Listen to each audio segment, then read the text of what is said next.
कमल सिर्फ 7 साल की थी और वो अपनी बहन के ससुराल गई। बहन के ससुराल वालों को अपने किसी और रिश्तेदार के यहाँ जाना था।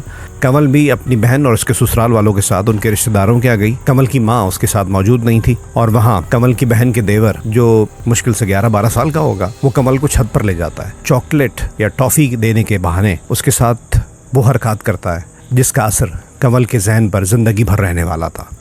ये कहानी है पाकिस्तान के उस शहर की जिसको रोशनियों का शहर कहा जाता है, जहाँ कहा जाता है कि ज़िंदगी कभी नहीं सोती। ये 3 बहन भाई थे, कमल की बड़ी बहन और कमल का एक छोटा भाई जो ज़हनी तौर पे माजूर था।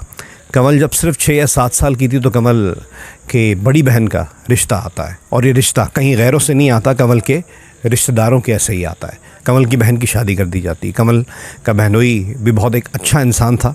कमल की बहन का ससुराल उसके घर के बहुत पास था और अक्सर कमल की माँ कमल को उसकी बहन के ससुराल छुड़ाया करती थी, क्योंकि कमल की बहन उसको कभी कभी पढ़ाया करती थी। ये हफ्ते में 2 से 3 दफ़ा का मामूल होता था। कमल की बहन के 3 देवर थे और ये दूर परे के रिश्तेदार भी लगते थे। मामूल के मुताबिक एक दिन कमल की वालदा कमल को, जो सिर्फ 7 साल की है, उसकी बहन के ससुराल के यहाँ छोड़ देती हैं।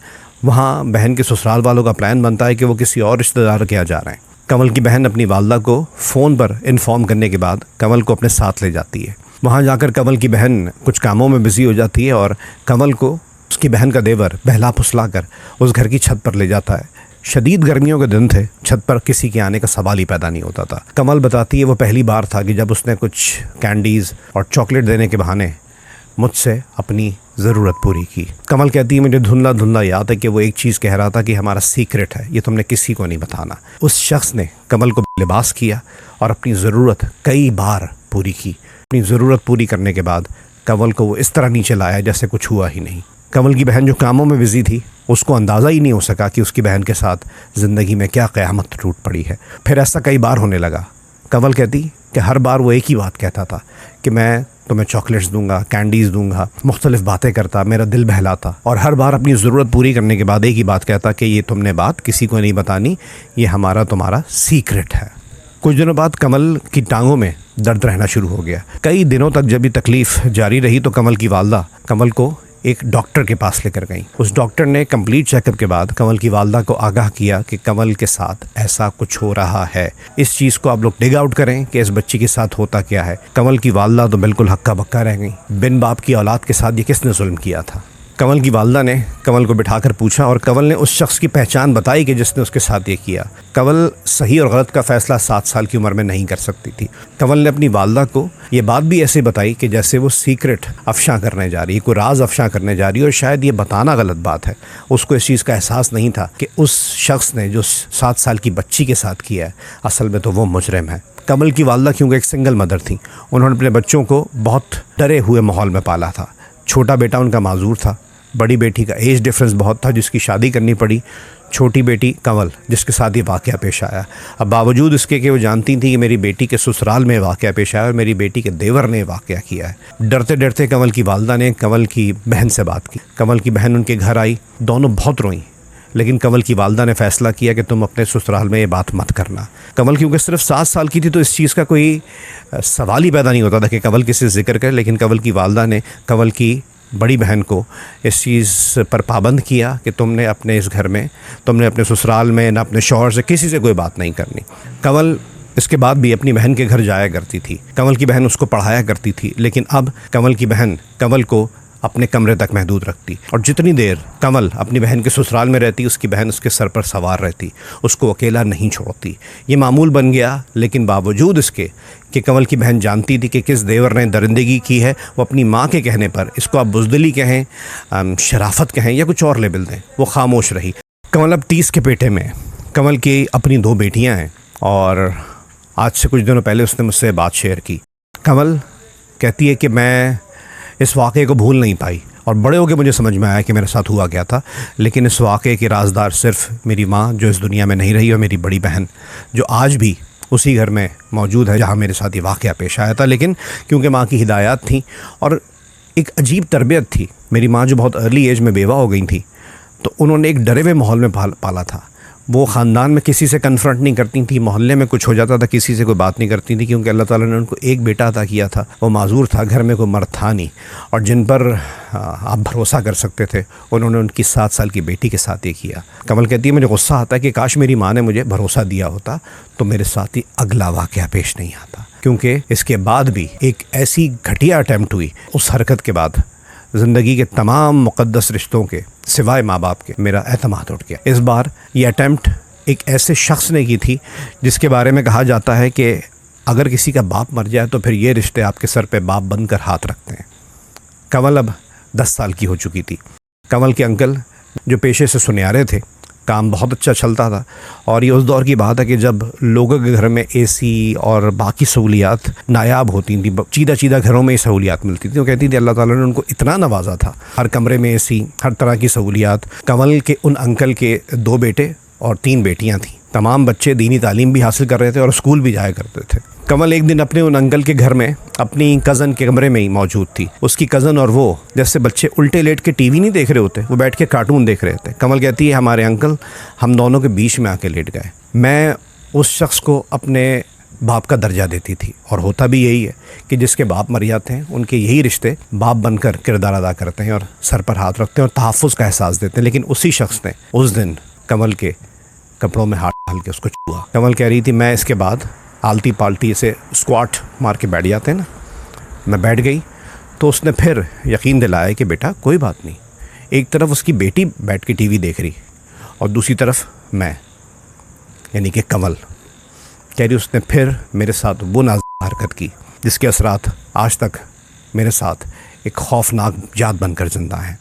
कंवल के मुताबिक उसकी बहन के देवर की जो शैतानी अमल था वो तो मेरी बहन और मेरी माँ जानते थे, लेकिन मैंने अपने इस अंकल के बारे में, इस अंकल की हरकत के बारे में आज तक किसी को नहीं बताया। उसके बाद कई बार ऐसा हुआ कि मैं उनके घर जाने को मना करती थी। मैंने खुलकर क्योंकि इजहार नहीं किया तो लोग समझ नहीं पाते थे। वो शख्स जब भी घर पर होता मुझे अपनी बेटी के कमरे में खेलता हुआ दिखता। मैं उसका अक्सर उसकी बेटी के कमरे में होती थी। बेटी उसकी कई साल मुझसे छोटी थी और यही होता था, वो बेटी को एक तरफ बिठा ले या वो टीवी देख रहे हैं तो बीच में आके लेट गए और फिर आहिस्ता आहिस्ता हाथ चलने लगता और मुख्तलिफ पर जाता। मुझे एहसास होता कि ये तो मेरा वो रिश्ता है जिसको बाप की जगह समझना चाहिए, लेकिन ये क्या कर रहा है। एक इंसानी जबल्लत होती है ना, एक कुदरती असर होता है आपके अंदर कि आप अच्छे बुरे की तमीज़ रखते हैं, बावजूद उसके कि हमें नहीं सिखाया जाता। अब आप देखें ना, ये है गुड टच बैड टच, जिसकी मुखालफत चंद लोग करते हैं ना कि ना सिखाओ तो आप किसकी एडवोकेसी कर रहे हैं? उस अंकल की? क्या आप उस कैटेगरी में क्यों प्रोटेक्ट करते हैं ऐसे लोगों को? ये जो लॉजिक है ना कि जी सीक्रेट, ये आप अपने बच्चों को बताएं कि जो आपको करीबी रिश्ते बोलते हैं ना, चाहे कज़न्स हों चाहे अंकल्स हों, कि ये हमारा सीक्रेट है, ये अम्मी अब्बू को नहीं बताना, और उसके साथ किसी चीज़ का लालच देते हैं। जब आप छोटे होते हैं आपको यही खिलौने और ये खाने पीने की चीज़ें अच्छी लगती हैं ना, तो सबसे पहले ऐसी बात अपने माँ बाप को बताएं कि कोई सीक्रेट नहीं होता माँ बाप और बच्चों के बीच में, किसी तीसरे का कोई सीक्रेट बनता ही नहीं है। और एक और बात यह कि ये वो घर था, कंवल कहती जब मैं टीनेज में आई, यूनिवर्सिटी, तो कह रही मेरे इन्हीं अंकल की बेगम आके और बच्चे आके मेरी अम्मा को ताने दिया करते थे कि ये तो बिल्कुल भी मुनासिब नहीं है कि लड़कों के साथ पढ़ा जाए। मैं बताया तो ज़्यादातर बच्चे जो थे वो दीनी तालीम हासिल कर रहे थे, उनके वो लोगों की बड़ी मदद करते थे, चाहे ख़ानदान के हों, फिर वो जो इवेंट्स आते हैं, हमारे त्यौहार आते हैं, उसमें भाई पूरे वो लोगों के लिए देगों के मुँह खोल दिया करते थे। लेकिन क्या उनकी बीवी ये बात जानती थी कि इनकी बेटी के कमरे में ये अपनी एक तरह से बेटी जैसी शख्सियत के साथ क्या कुछ करते हैं? मेरे ख़्याल से बाप होता है ना, ख़ास तौर पे बेटियों को वही एतमाद दे सकता है। अगर बाप नहीं है तो उसके बाद माँ का किरदार बनता है। डर के चलने से कोई फ़ायदा नहीं है। आज कंवल की माँ इस दुनिया में नहीं है, मर तो जाना ही है, तो क्यों ना ऐसे लोगों को मार के मरें। जो आपकी औलाद तक आए उसको उसकी सज़ा देना या दिलवाना, इसमें किसी किस्म का खौफ होना ही नहीं चाहिए, इसमें कोई आर्गुमेंट होना ही नहीं चाहिए। ये आपने करना ही करना है और इस बारे में बच्चे को ट्रेन करना ही करना है। और जब आप तक बात आए, आपकी बेटी को तलाक होती है, बेटे को तलाक होती है, या कोई भी रिश्ता टूटता है, आपका बहन भाई रिश्ता छूट जाता है, तो छूटने दें। इमेजिन करें कि किसी बच्ची के साथ कुछ हुआ है और उसकी वजह से आपका दामाद या आपकी बहू छोड़ जाती है घर। आप उसको कैलकुलेट तो करें कि वो क्या कह रही है कि बच्चे के साथ गलत हुआ है, इसका इजहार ना करें। ऐसा कोई नहीं कह सकता। ये हमारे अंदर का वहम और ये खौफ होता है कि जो हमें रोक के रखता है सच बोलने से। कुछ नहीं होना था, उस बंदे को सज़ा मिलनी थी, और जो लोग उसकी एडवोकेसी करते उन लोगों से भी कतई ताल्लुक़ कर देना ज़रूरी है। ऐसे नासूरों को रिश्तेदार कहकर अपने साथ पाल लेना आस्तीन में सांप पालने के मुतरादिफ है। अब कमल बताती है, कमल अब इस मुल्क में नहीं रहती, वो यूके में रहती है। उसकी 2 बेटियां हैं। उसने अपनी बेटियों का भी किस्सा सुनाया। कह रही मेरी नंद, मेरी प्रेगनेंसी जब होती थी, मेरी वालदा तो अब दुनिया में नहीं, मेरी नंद अक्सर आ जाया करती थी। तो कह रही मेरी दूसरी बेटी हुई ना जब, तो कुछ दिनों की थी, तो जब मैं घर आई उठ नहीं पा रही थी, मेरा सी सेक्शन हुआ। तो मैं अपनी नंद से कहा इसकी पिक्चर लेके ना मुझे दे दो। नंद से कहा कि देखो पिक्चर ले रही हूँ, बस ये देख लेना डायपर पहनी हुई हो। कह रही मैं अगर सोचूं जिस माहौल से मैं निकली थी, वहाँ तो शायद मेरा मजाक उड़ाया जाता कि कितनी वहमी है, क्या है, क्यों है। कह रही मेरी नंद ने बहुत दिनों बाद कहा कि मुझे फ़ख्र है कि तुम मेरे भाई की बीवी हो, मुझे तुम्हारी बहुत अच्छी बात लगी। हालांकि चंद दिनों की बच्ची थी ना भाई, चंद दिनों की हो चाहे सालों की हो, माहौल वो है कि आपने अगर बच्चे के किसी भी इमेज को पब्लिक करना है या बच्चे को पब्लिक में एक्सपोज करना है तो एक ख़ास प्रोटोकॉल को फॉलो करना है और अपने बच्चे को उस हिसाब से ट्रेन भी करना है। तो बात अजीब सीधी, शायद कोई और शख्स होता ना, अरे तुम क्या वहमी हो, इतनी सी बच्ची तो है। नहीं भाई, बच्चा हो या बच्ची हो, आपने अपने बच्ची या बच्चे का डायपर भी चेंज करना है। अगर मेरी आप कोई बात सही लगे बुरी लगे, आप कमेंट में मुझे बताइएगा। ये जो बहुत छोटे बच्चे बच्चियाँ होते हैं, मुझे माँ बाप बहुत अच्छे लगते हैं कि भाई पूरा कमरा खाली करो, मैंने उनका डायपर चेंज करना है।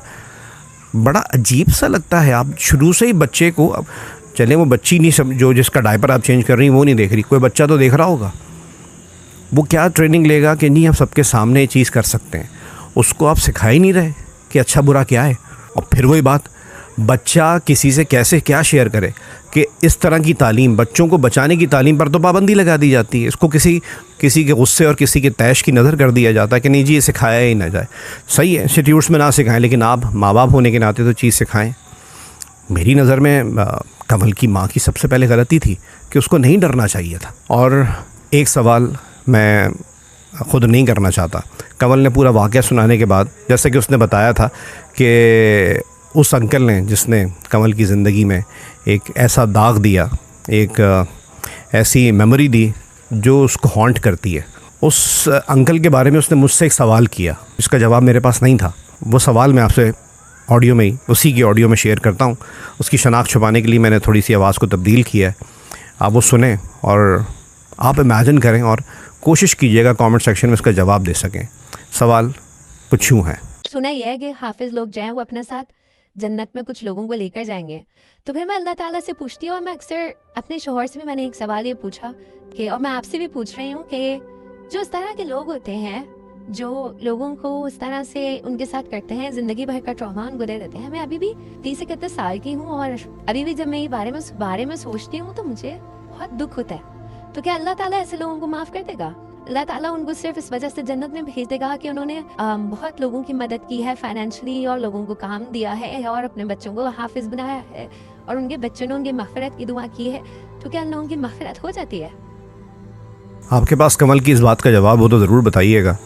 दूसरी बात, इस वक्त जो उसका कज़न था जिसने पहले अटैम्प्ट किया था, वो बहुत बुरे हालात में, कहती मुझे कहीं से ख़बर मिली कि जब मैं पाकिस्तान कभी आती हूँ तो मुझे बताया कि इसके हालात बहुत बुरे हैं। तो मैं सोचती हूँ कि मकफ़ात अमल हुआ है उसके साथ, लेकिन साथ साथ जिस अंकल ने मेरे साथ ये किया था वो उस दुनिया से चले गए। तबई मौत उनकी हुई, जाते हुए वो एक जिगर के आर्जे में मुब्तला हो गए थे। इसके अलावा उनके साथ कुछ बुरा नहीं हुआ।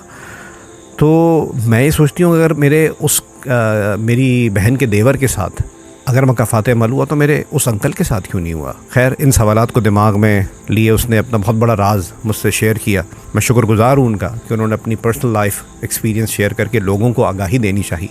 मेरा मकसद भी इस प्लेटफॉर्म से यही है। इस वाक़े को बयान करते हुए अगर कोई बात, कोई जुमला, कोई लफ्ज़ आपको बुरा लगा हो तो मैं तहे दिल से उसकी माज़रत करता हूँ। आने वाली कहानी में मैं आपसे एक एडवांस में राय चाहूँगा, आप मुझे ज़रूर दीजिएगा। अगली कहानी में एक ऐसी ख़ातून की शेयर करने जा रहा हूँ जिनकी शादी अपनी माँ की मर्ज़ी से अपनी माँ के रिश्तेदारों में हुई जो US में रहा करते थे। अपने उस शौहर पर उन ख़ातून ने, उस लड़की ने इम्पोर्टेंट होने का, गिरने का इल्ज़ाम लगाकर शादी ख़त्म कर दी, और यहाँ आने के कुछ अरसे बाद उसने उस शख्स से शादी की जिससे एक ज़माने में उसका मुआशका था। उस लड़की पर उंगलियां उठाई गईं कि असल में तो उसने इल्ज़ाम गलत लगाया था, और ये साबित भी हुआ कि उसका इल्ज़ाम गलत था, वो लड़का नहीं था। लेकिन मेरी नज़र में इस पूरी कहानी में क्या शादी के माहौल में उस लड़की ने अपनी माँ को नहीं बताया होगा कि मैं एक लड़के को पाकिस्तान में पसंद करती हूँ, लेकिन उसकी माँ ने उसकी नहीं सुनी। ऐसी जगह शादी करने से बेहतर है कि आप शादी ना करें जहाँ पर आपका अपना दिल ना हो, या कहीं आपका दिल है और आप किसी की वजह से कहीं और कर रहे हैं। इससे कोई एक ज़िंदगी ख़राब नहीं होती, मल्टीपल ज़िंदगियाँ ख़राब होती हैं। बहुत शुक्रिया।